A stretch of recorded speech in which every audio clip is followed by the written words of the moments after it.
case you missed it.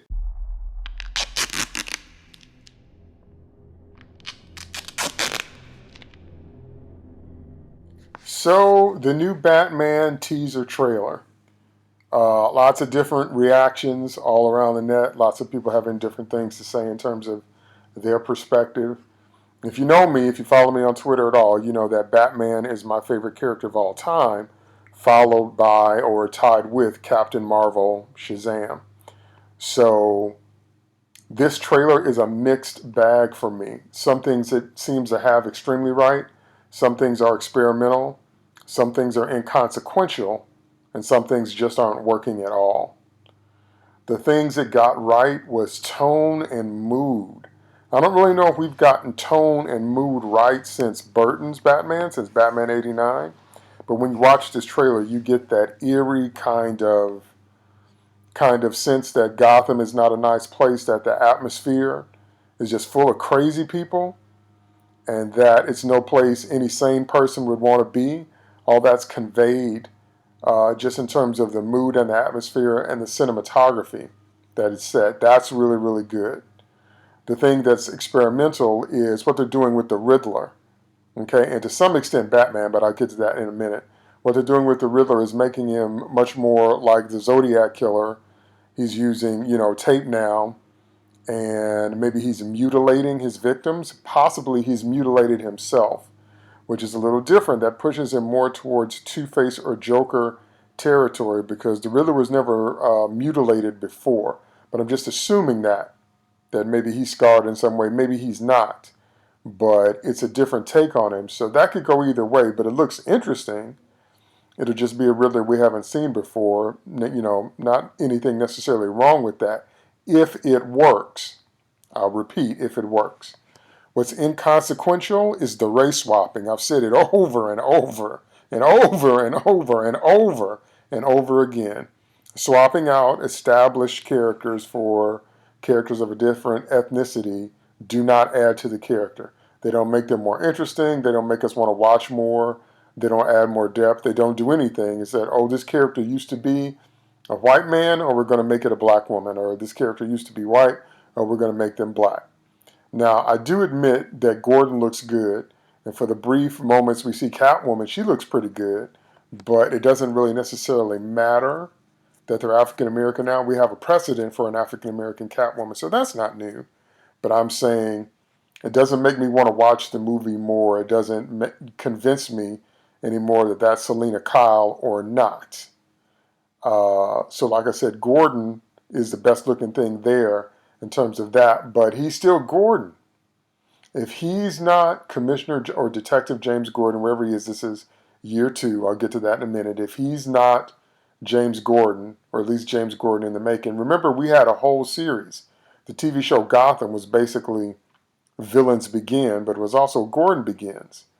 So if he's not the Gordon we know, then Megan in Black is literally inconsequential. So some people say that we need that for representation. I say we need good characters, no matter what ethnicity they are. Okay, they need to be well written, well acted, and well directed. Now, in terms of what's not working for me, unfortunately, it is Batman himself. I know this is Batman year 2. He's only been crime fighting for about a year. But I absolutely do not believe Pattinson in this role. So everybody will scream, well, you have to wait and see. Keaton surprised us, very true. Heath Ledger surprised us, very true. So it's not that it can't work. I'm vengeance. Okay, but Batman did not train from the ages of whenever he left Gotham. Different in different iterations. Okay? So depending on which iteration you follow, maybe he left as an adult, maybe he left as a teenager. The idea, however, is that he trained himself to physical max perfection and studied just, a variety of subjects and mastered them. Chemistry, criminal psychology, became a master of disguise, learned how to become an escape artist, many, many, many martial arts, many different kinds of weapons, just so many things that Bruce studied. He did not do all that training to come up skinny. He did not, number one. Number two, this is kind of like, like a goth version of Batman or like an emo version when I see him outside of costume, especially that famous shot that we have of him, with his guy liner or whatever. That just does not scream Batman to me. That's still Edward Cullen as far as I'm concerned. That's still some dude I went to high school with who was always moody and brooding all the time and, kind of hung out with himself or did a bunch of weird things. That's not the man who got his psyche split and became angry and became a creature of the night. Even though he says, I am vengeance, I don't believe it coming out of his mouth. I'm vengeance.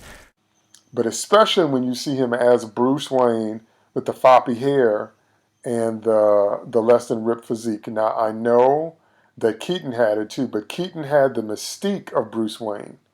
Keaton convinced us that there was a whole bunch of things going on in his head that we couldn't see. I'm not getting that at all. But again, the movie isn't out, so it might happen in the movie.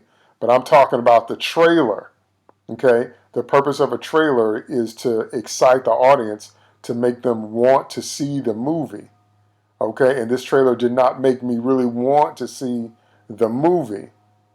The Riddler looks more interesting than Batman. And also the fact that Batman just kept pounding on somebody after he knocked him down. He wouldn't do that either. That was another thing that just kind of threw me off. He fought like a ninja. He fought really fast and he put him down. That's great. Then he would have moved on, but he kept pounding on him. That was kind of like a tantrumy to me. Something more like, a kid would do. And I understand that Batman's, a hurt kid or whatever. But that didn't ring true to me like at all. It just didn't. So I don't know. We'll see. I'm supposed to be excited by the movie, and I'm really not. And, I did like the grappling scene where he's using his grappling gun and going up higher. But again, every time I see this dude, he just looks too scrawny to be Batman. I'm used to the Arkham Asylum Batman, and also, even though I didn't like Ben Affleck in the role, I do have to admit, Ben Affleck is a much better book-to-screen translation of Batman than Pattinson. He just is, at least in my eyes. So those are my thoughts. I'm sure there's going to be, more stuff to react to as they release more trailers, and also when the movie itself comes out, we'll see. But for right now, this did not get me all fired up. I can't wait to see it. What I can't wait to see is the Gotham Knights video game. I can't wait to see that. That got me fired up, but this trailer did not. So those are my thoughts, and that's it for this episode of In Case You Missed It.